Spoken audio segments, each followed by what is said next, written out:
Give it up. Give up that war. You know, the war that you have to really fight is the war against yourself. You have to fight a war against yourself. Now, it's not easy to look in the mirror and to change your own life. It's hard as hell.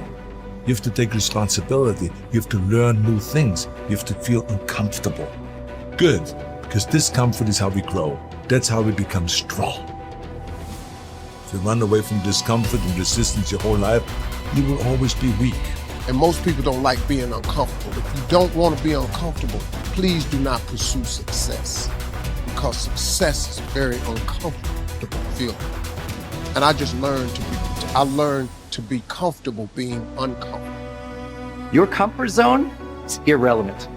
What matters is, what are you trying to do with your life?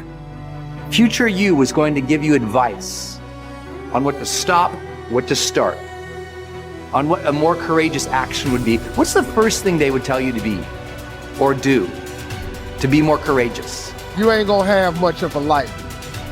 If you play it safe, you won't have much of a life. Life is risk. It take courage to pursue your dream. Now, it's gonna cost you something. Most people are not willing to pay what it costs to go after your dream, because you're gonna have to hurt a little bit. And those are the times when you want to run and hide. You gotta be able to find energy.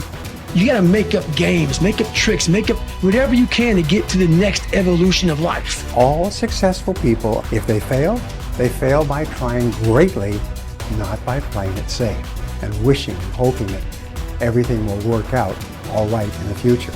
What they do is they take great risks with no guarantee of success, and so can you. Rich people don't sleep 8 hours a day. That's a third of your life. You cannot be sleep 8 hours a day.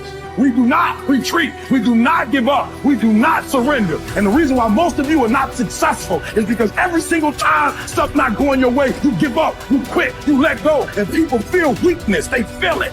You can feel when somebody's not committed, when they're not all in, when they're not dedicated. If you want freedom, there's going to be an element of risk. There's going to have to be sacrifices made. There's going to have to be late nights, extra hours, persistence, and most importantly, growth.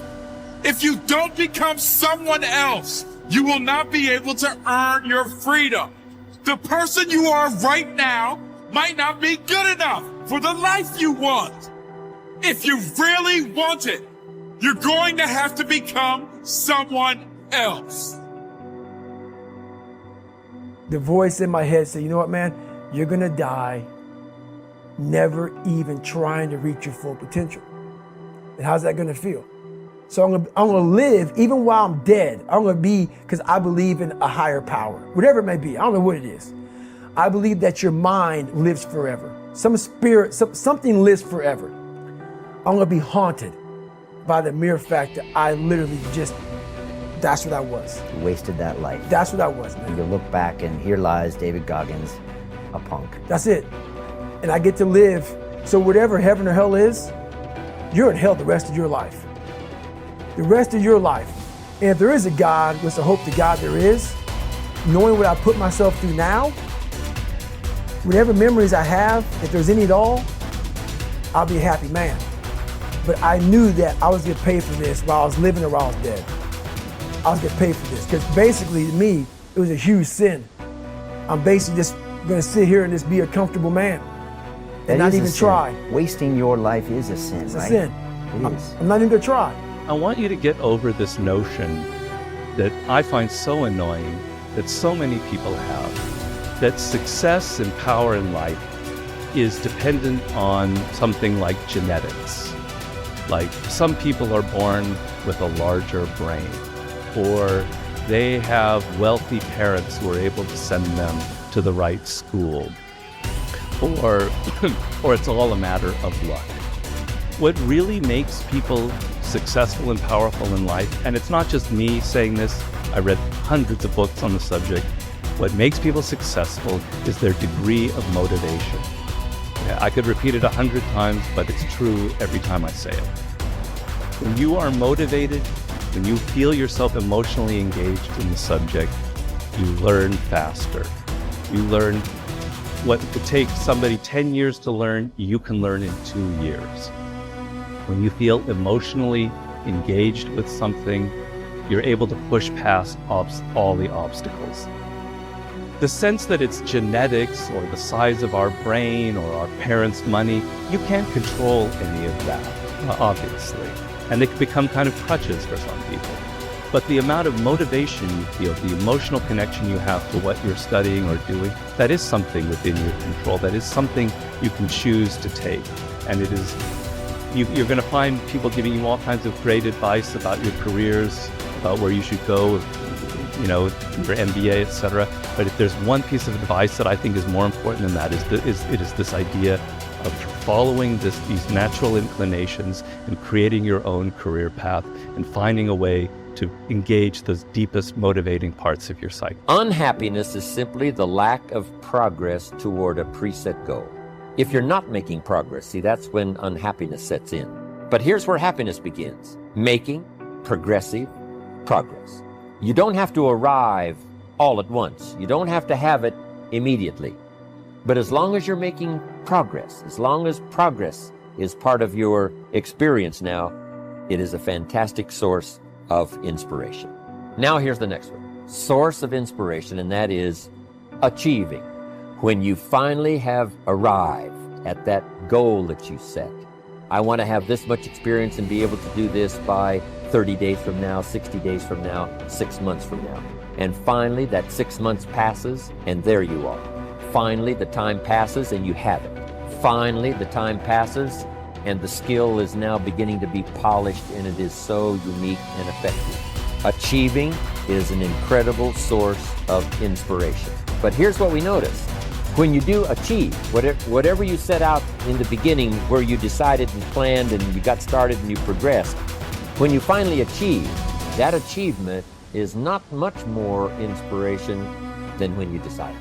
It's a different kind of inspiration. It's a different kind of feeling to having arrived. Knowing that you've got many other objectives to accomplish, many other places you want to go, things you want to do, the person you want to become. But at least I've got this one. You know, I've done this one. As the saying on the wall of the inner city school reads, God don't make no junk. Each person is capable of achieving excellence in some way, in some area. You have within you, right now, the ability to function at genius or exceptional levels in at least one, and perhaps several different intelligences. Your job is to find out what it could be for you. Your responsibility to yourself is to cast off all these self-limiting beliefs and accept that you are an extraordinarily capable and talented person. You are engineered for greatness and designed for success. You have competencies and capabilities that have never been tapped. You have the ability within yourself right now to accomplish almost any goal you can set for yourself if you are willing to work long enough and hard enough to achieve it. The good news about beliefs is that all beliefs are learned. They can therefore be unlearned, especially if they are not helpful. When you came into the world, you had no beliefs at all about yourself, your religion, your political party, other people, or the world in general. Today, you know a lot of things. But as the comic Josh Billings once wrote, it aren't what a man knows what hurts him. It's what he knows what aren't true. There are many things that you know about yourself that are simply not true. And these are almost always in the area of self-limiting beliefs. The starting point of unlocking more of your potential is for you to identify your self-limiting beliefs and then ask, what if they were not true at all? What if you were possessed of an extraordinary ability in an area where you didn't think you were very good at all, such as selling, entrepreneurship, public speaking, or money-making? Everywhere I go throughout the world, I have taught these principles to many tens of thousands of people. I have filing drawers full of letters from people who had never heard this idea of self-limiting beliefs before. But once they heard it, they changed their entire attitudes towards themselves. They began to see themselves as far more competent and capable in key areas of their lives than they had ever been before. In no time at all, they began transforming their lives and changing their results. Their incomes doubled and tripled and quadrupled. Many of them became millionaires and multimillionaires. They went from the bottom of their companies to the top, from the worst performer in their sales forces to the highest earning person in their companies. After they changed their beliefs about themselves and their personal potentials, they learned new skills and took on new challenges. They set bigger goals and threw their whole hearts into achieving them. By questioning their beliefs and by refusing to accept that they were limited in any way, they took complete charge of their lives and careers and created new realities for themselves. And what countless others have done, you can do as well.